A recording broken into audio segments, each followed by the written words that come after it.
United States. You understand? So, Minister Pierre tells me in his conversation with the Minister of Education that the U.S. Embassy contacted her, the Minister of Education, to say that they don't know this group.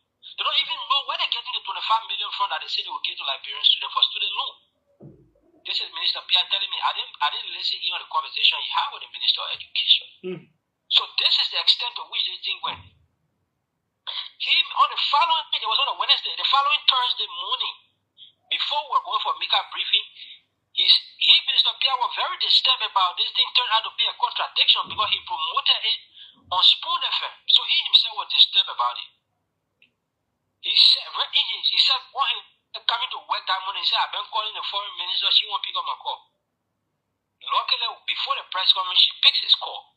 And then he tells her in her presence, that sitting in that office, he tells her, say, Madam Minister, the thing that you brought, people say it's looking contradictory, but even like I told you, I said, Pierre left calling favor from people who are above him. So he doesn't tell the lady this is outright deception, that it has to be retracted. He doesn't say that outrightly to her. He glosses over it because he doesn't want to make her feel bad. And then she's saying that, okay, we have, she tells him, I don't listen to what the conversation is having, but she tells him that the organizers are coming in the country on the Friday the 15th, now when the whole trouble started. The organizers are coming in the country on the 15th, and they will have a town hall, they will clarify all the issues that people are concerned that people say they have. That's what he tells her. We go to the Mika press briefing, and Minister Pierre starts to, he glosses over it. He said, you can go to that tape of November 14th. Over it, he says, the work study scholarship program that we announced, and there are people are having concern about it, and the government is reviewing it, and they say the organizers will be in the country tomorrow, and they will be able to answer all your questions. Fine.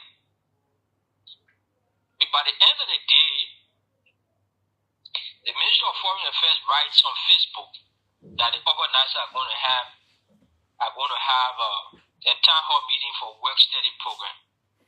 In one of the chat room for the government communication officer, I told him, I said, even using the name nomenclature, work study is deception already. Because no private entity that is not a U.S. government entity or that is not an entity in the United States can claim to tell you that I can make you get work study opportunity in the United States. When you have to go to school in the U.S. and a degree before you have the work, the F1 language study, OPT, that not work study. Work study, you can work and go to school. What they call it is work study, work and study. That's basically what it is. So if you say you're giving people got to go study and get a degree, and before they start working, then it's not work study. You understand? So I wrote that in one of the chat room, and then we were, anticipating for the people to come. The next day, they said they were coming. The Nicotech people coming to the country. They had a town hall meeting at how they call the place? I think the ministerial complex. Yeah. At ministerial complex. The foreign minister still wants to save face. When Liberians making this thing to look real, when Liberians are desperate to pay $236, the foreign minister wants to save face. We're not calling this thing off. She exposes Liberians to go listen to the people that came from Ghana to tell us that they get work study opportunity. Whereas we have provided all the briefing.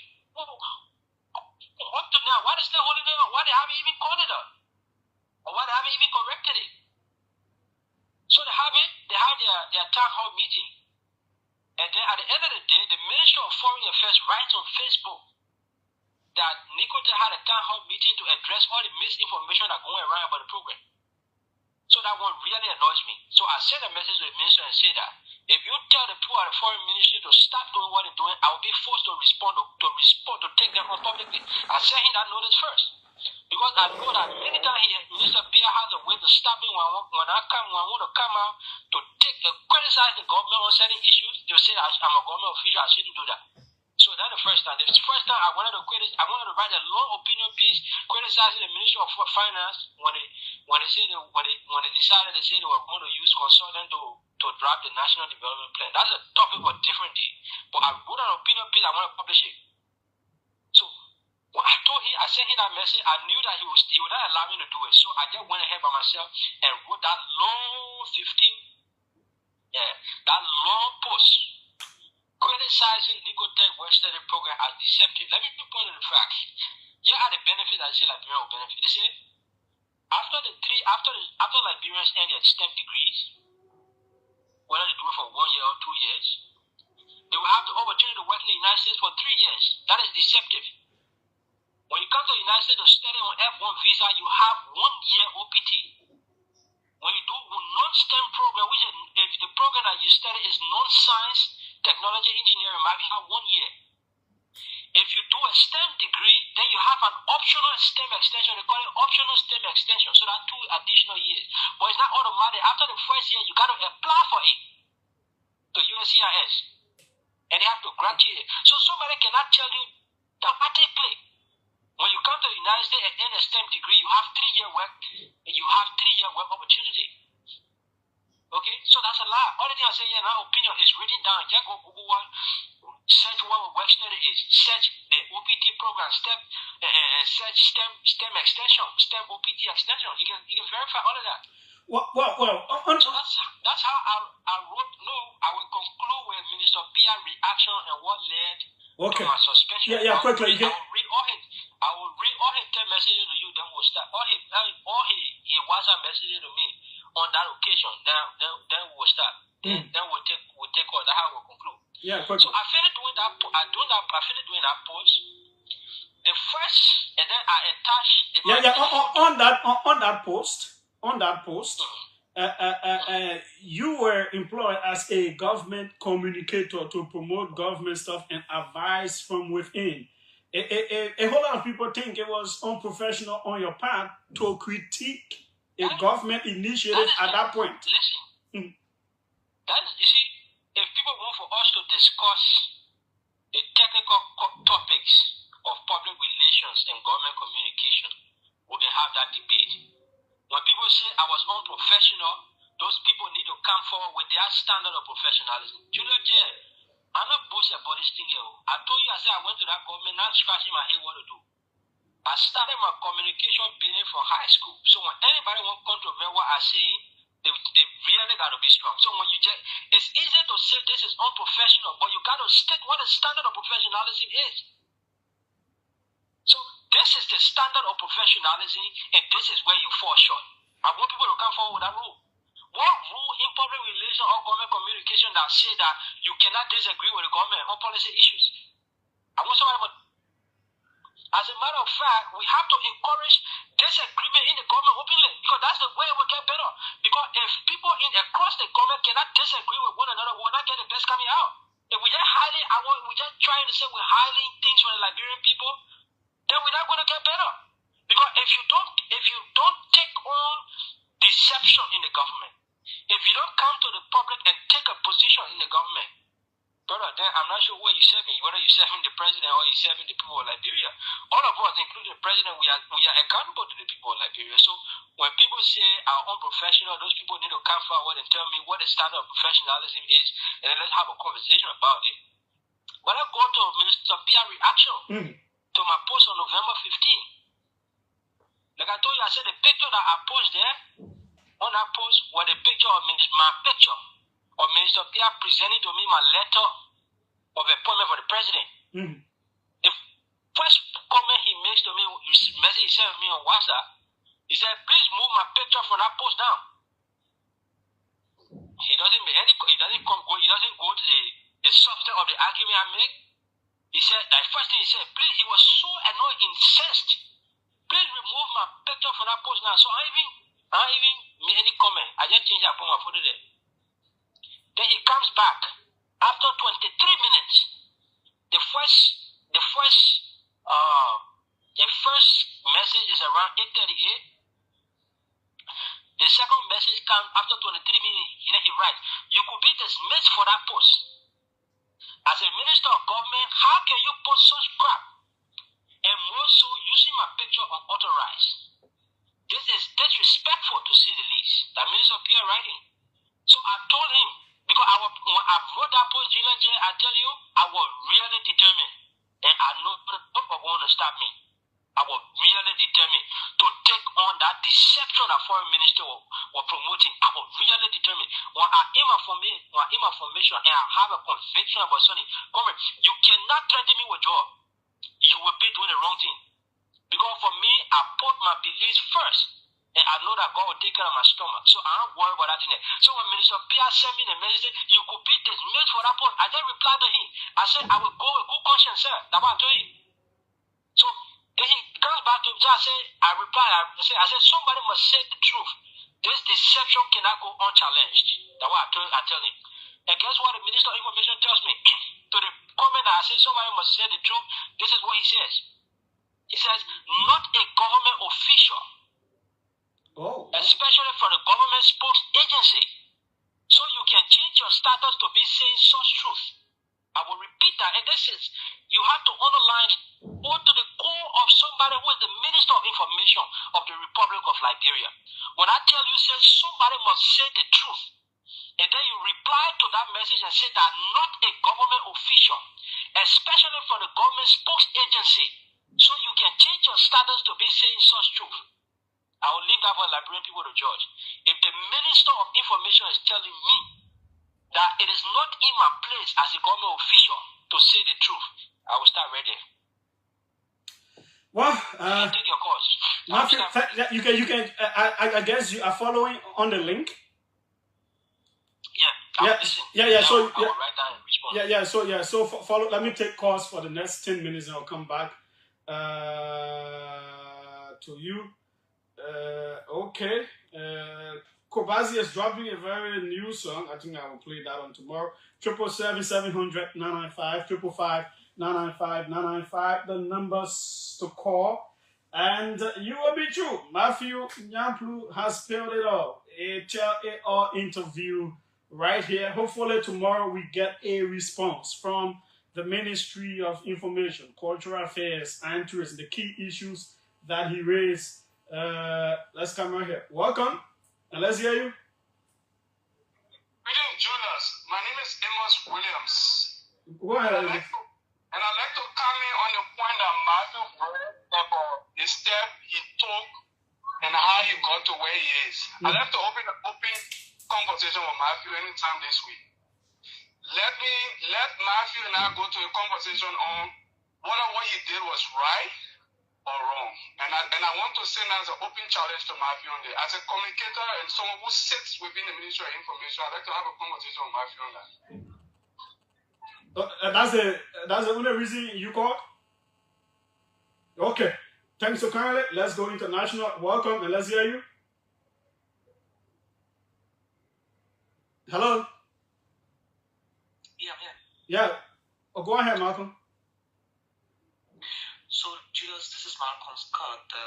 I'm speaking as the former spokesperson of the National Port Authority, and this topic is a topic of interest, right? So, I will pay you to give me at least 1 or 2 minutes just zero in on my thoughts on what's happening with regards to the whole episode. Yeah, stagnant relations. Good. So, the first thing here is that Matthew is a victim of truth telling, and I think he committed no crime for what he did, because if you listen to what he said regarding the procedure, the steps, and the piece of advice he gave his boss, all of those were meant to save the state of shame, disgrace, and robbery of the poor people. I have been saying that as such. You know the story about the Red Saga. I exposed myself to the danger of suspension because I thought of the memories of the Red Riot that killed innocent souls in Liberia. Liberia was unearthed when there was publicity and criticism about road rest in the country. It's a long story. But in spite of what's happening to Matthew, I also think he's actually polluting the PR industry. And it is a sad thing for him to do. Is he right to do so? Right? Yes, he's right. Because if he didn't do those, the government currently is at risk. It has been exposed to negative criticism. And if care is not taken, the executive mansion will be brought down because of bad propaganda. Yes, all the reasons why I think Matthew is doing an extremely good job. One, his boss was a flop.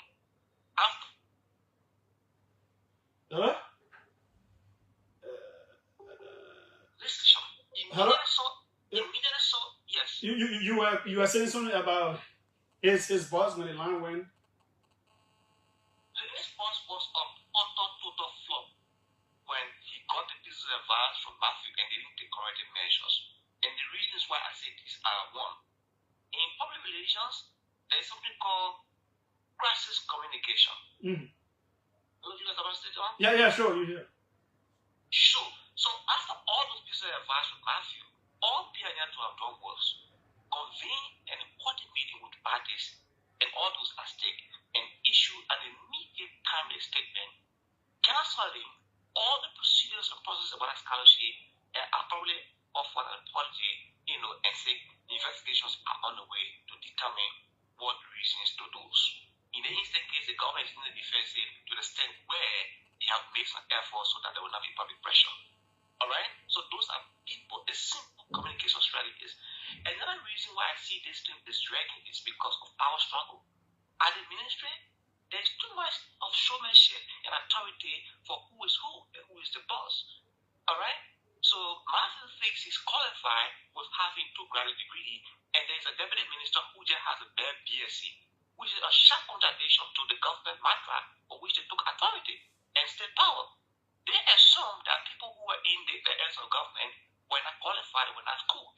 But at that ministry, the deputy minister for public affairs is just somebody who has a first degree. And Matthew's qualification is by far more. So we put all those things on the pedestal. I mean, it's a shame and disgrace. Okay. That ministry is a two-fledged dragon. It's really nothing and will hide the government.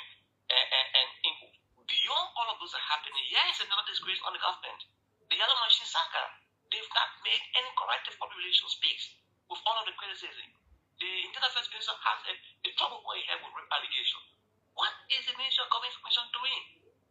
Okay. Is it snowing to all this criticism? It's a sad situation. Thanks so kindly, Malcolm. Thanks so kindly. We'll leave you that. Let's take others. Welcome. Let's hear you. Hello. Yes, go ahead. Let's hear you. Yes. Judas, I'm Cassie W. Kiapi, and I joined a conversation from F15 call. Judas, basically, I have one question to Mr. Nyeplu. Mm-hmm. Yesterday conversation, I listened to Brother Matthew.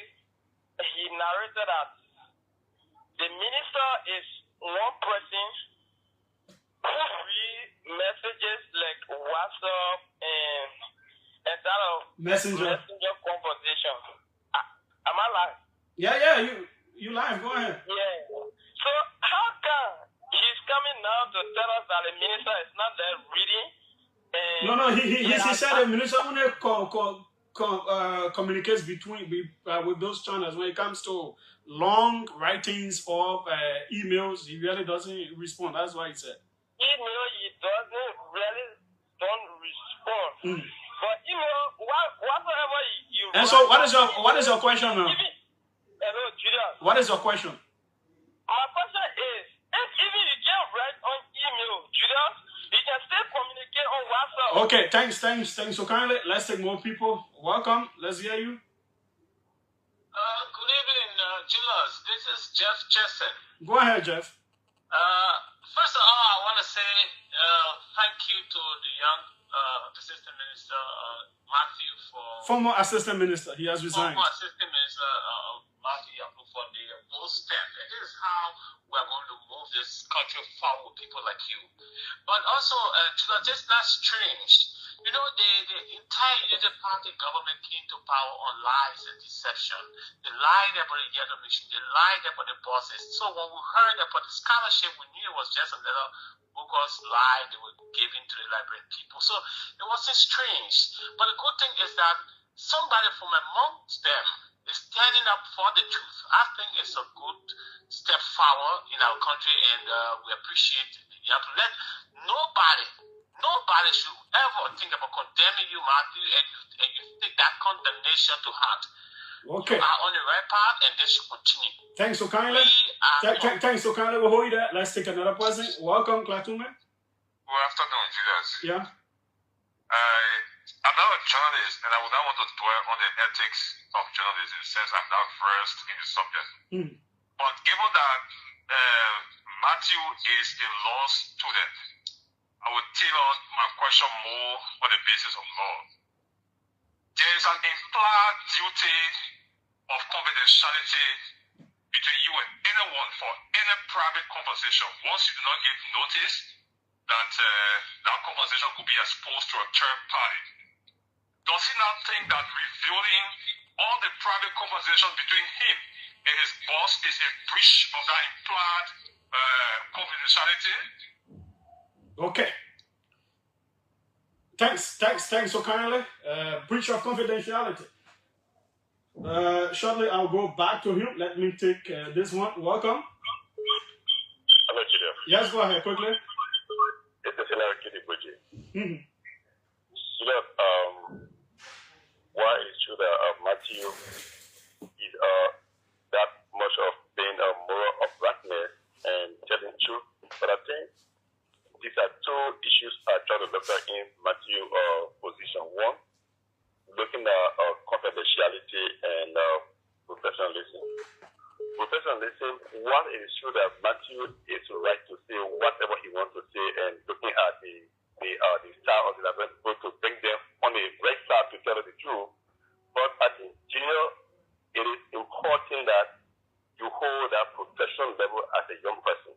While it is true that you have the fact that all the things that are happening, that were happening, they were not right. I think there are so many channels Matthew would have used to, expose. He said he went to United Party people. He said he also confronted his boss. I know that. I received a call from someone that he complained those particular things among the higher ups. Junior, we are all young people growing in terms of our professional work. That aspect, I think, is to him is right. But for me, I think it was the wrong messenger. Okay. And secondly, lastly, in terms of confidentiality, Junior, there is no way as a young person. For an example, I came from the Southeast as if you went. Okay, Hilary, sorry, because of time, the news is coming up. Yeah, you talk about confidentiality. This point says Julius, I have known Matthew to be a very bold person. Besides, I'm a testimony of his passion for journalism and media related to this. Fabaz this Harrison Tapper says that. This Sifas Ojuku Gamayan says the action taken by Mr. Nyampu is welcoming. It is a good thing for us to look in the faces of our bosses and say that Truth Library is bigger than anyone. Our country deserves better. The final one, I think, let me squeeze in Mr. Koti for 30 seconds to 1 minute. Go ahead, sir. Thank you very much. If Matthew feels that he's talking about some money that he received from the minister, I received $500, I received this, and I received that. Okay. Now, if he's talking about the money now, it means that he felt that there was something wrong with that money, something fishy or corrupt.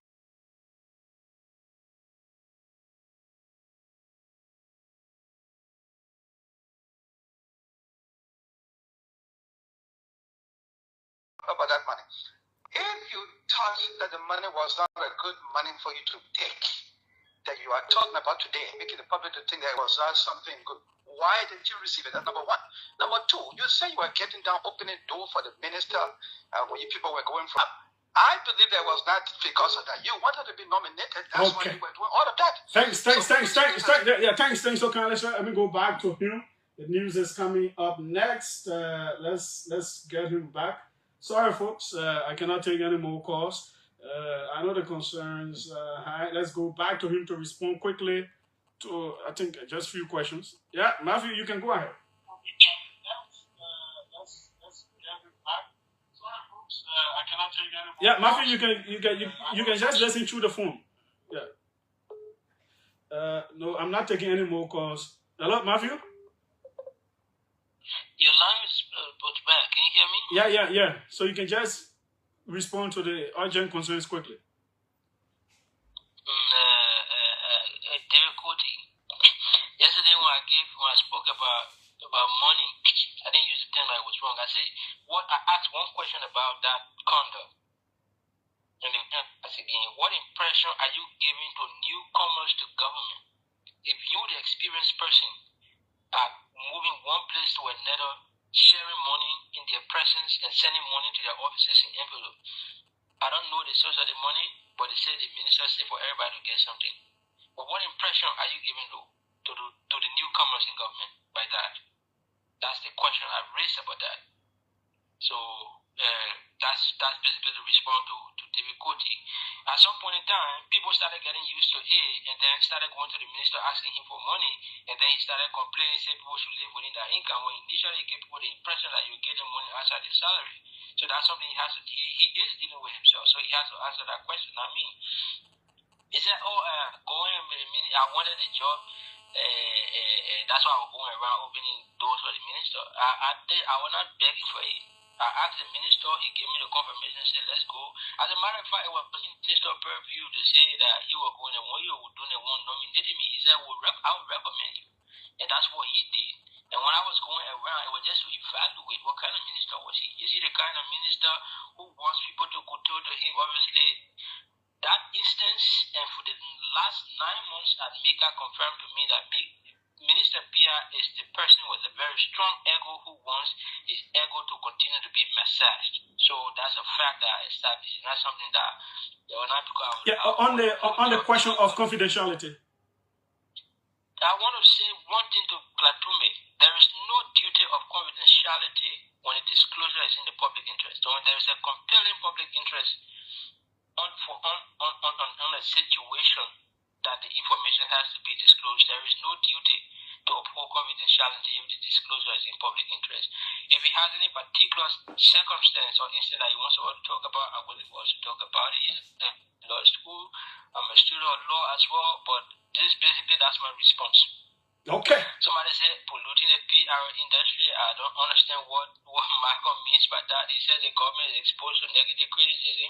The best public relation is to admit your error and apologize and move on. That's the best PR. It's not for you to bluff your way through and lie your way through it. So if anybody told people that public relation is about lying because you want to protect image, I think they read it from the wrong book. Somebody said they want to have a conversation with me. Well, as I close this talk, my family members have asked me not to talk about this thing again. I wouldn't talk about it. Thank you very much, Julius, for the time. I appreciate everyone who took interest in this issue, and I'm turning this page on this aspect or the page of my life. By God's grace, I'm moving forward to other things. Okay. I thank the country for all the interest, and I thank you, people. Thank you very much. Thanks so kindly as well for being able to accept to do this interview with me. I appreciate it. Thanks so kindly, Matthew. That was Matthew Nyanklu. Hopefully tomorrow we get a response. In the interest of what you call it, public interest, Mika will be here on tomorrow. We'll finalize by the time we'll be, and they will be here on tomorrow to respond as well. So that's how we go. My name is Julius J. Tomorrow is another day right here.